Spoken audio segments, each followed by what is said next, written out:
Hello everyone, it's Robert again. I'm here with another topical video for you. Lately I've been looking at videos or websites that are claiming that the Bible has some bad things in it, or that God condones things like slavery or rape or polygamy, which are all false.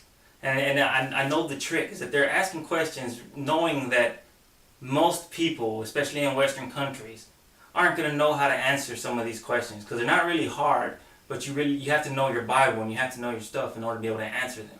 So there was answers to every single one of them that I found.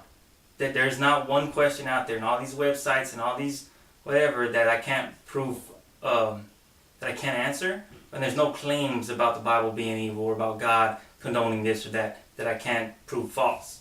So I want to take those questions on, and I was planning on doing a couple per video. But when I got started on my first question, I realized that I had already researched enough material for a 15-minute video after reading it, going over it. So I don't want to take that much time.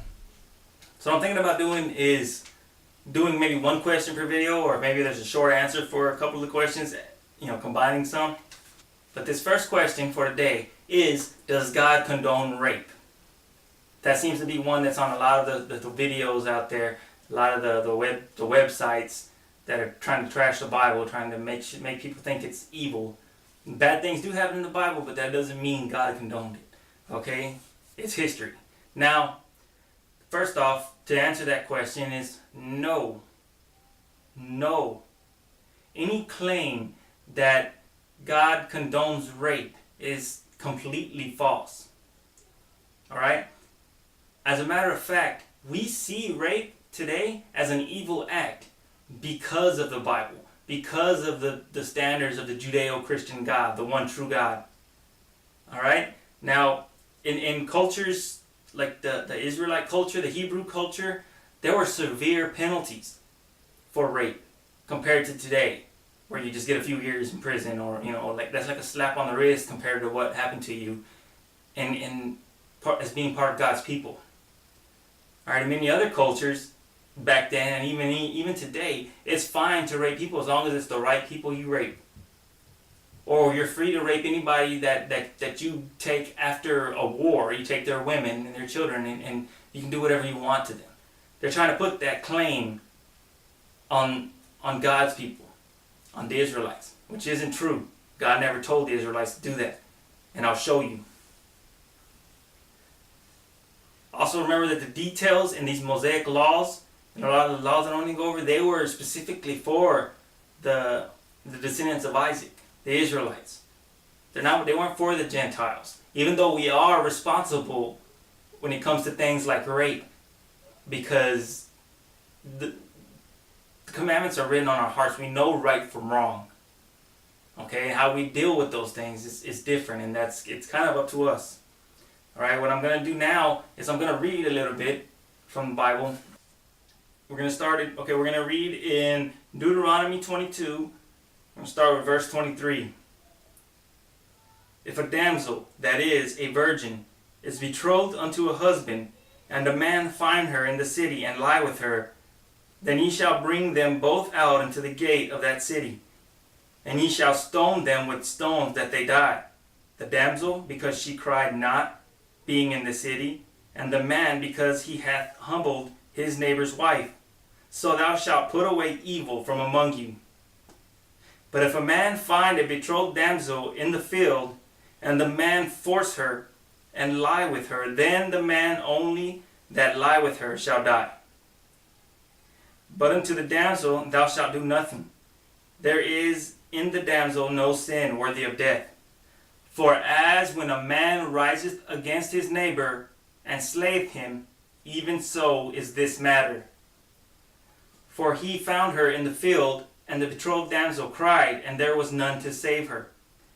If a man find a damsel that is a virgin which is not betrothed, and lay hold on her, and lie with her, and they be found, then the man that lie with her shall give unto the damsel's father 50 shekels of silver, and she shall be his wife, because he hath humbled her. He may not put her away all of his days. So what we're talking about, and the first one actually sounded harsh too because it's in the city. What we're talking about is the way what they called city then was what we would call like a campsite. They had tents, and even when they had their buildings, they all lived on top of each other, right below each other, right next to each other. Everybody was closely packed, without solid doors. Their homes weren't soundproof, is what I'm saying. If you ever been to a place like that, you can hear somebody just right across. You can talk to your neighbor that lives right below you, just like peeking over out your window or over your roof.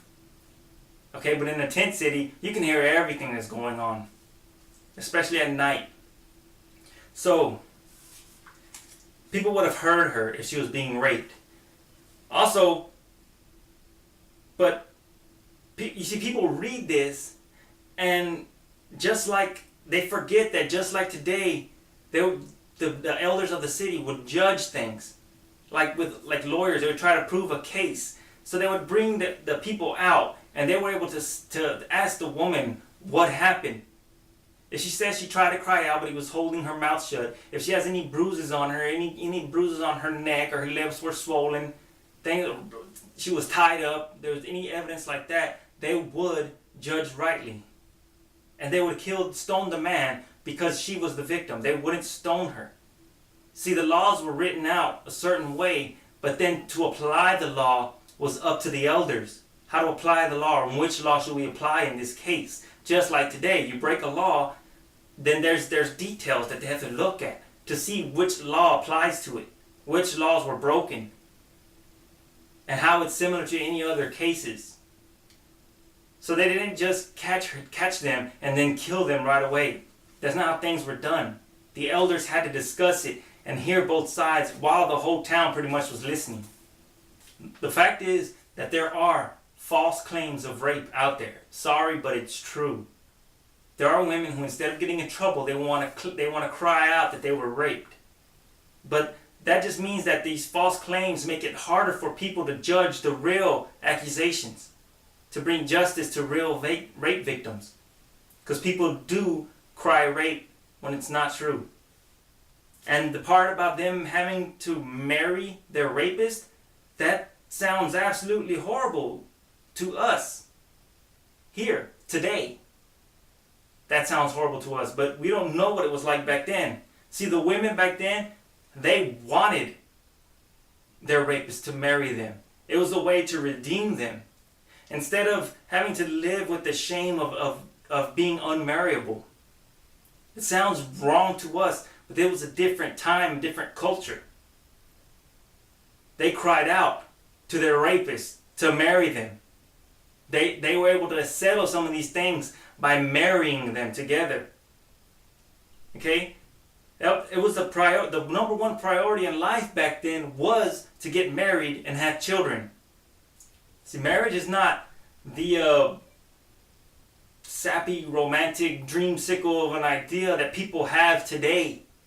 The Valentine's Day gift giving all year round, the snuggling and rubbing noses together that we think of, or we want to think of because of Disney cartoons or something. It wasn't like that. It was forever. See, the way we think about marriage nowadays is the reason why they crumble so easily when the romance is done. When your husband puts on some weight. Because it's not a fantasy.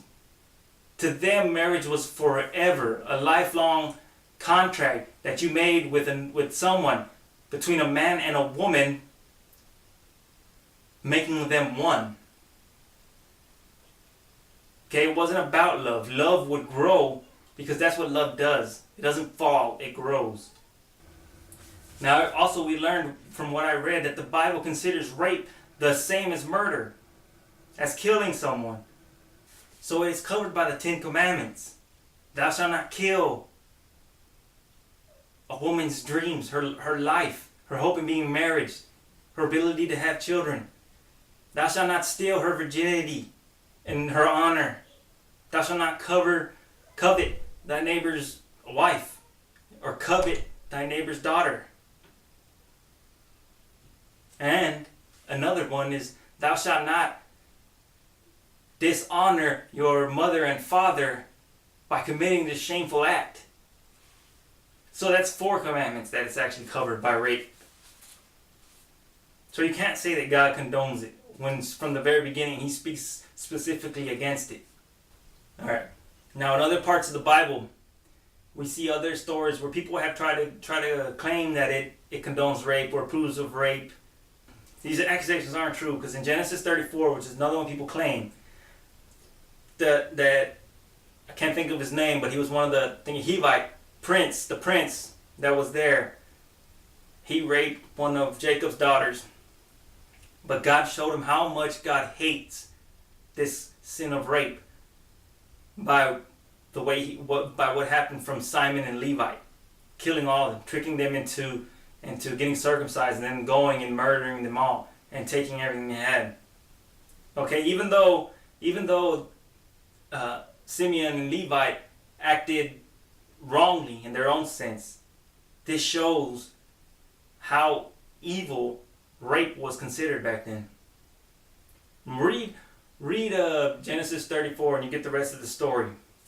But you'll see that it does not in any way condone raping anyone. And it doesn't approve of it. They were trying to settle it in a certain way without violence, but no, they reaped what they sowed. Alright, and in 2 Samuel 13, Amnon, he let his perversion get so much of him that he raped his own half-sister.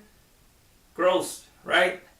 But see, she cried out to him to marry her. She would rather marry her half-brother than him just to leave her like that. To leave her in that state of not having her virginity, probably not going to have the chance to get married and have children. Okay, but her full brother, Absalom, he couldn't stand for that disgusting shame, and he killed his own brother, Amnon, to pay for it. Now in the New Testament also, we're taught that God sees rape as sexual immorality, which is grounds for divorce. So that means that if a man forced himself onto his own wife and raped her, then he's still committing the sin of rape. It's not lawful for him to do that. He's doing a wrong. And she now has the right to divorce him, leaving him in shame as being a rapist. So she's not treated as property. She's supposed to be treated equally, lovingly, like the Bible teaches.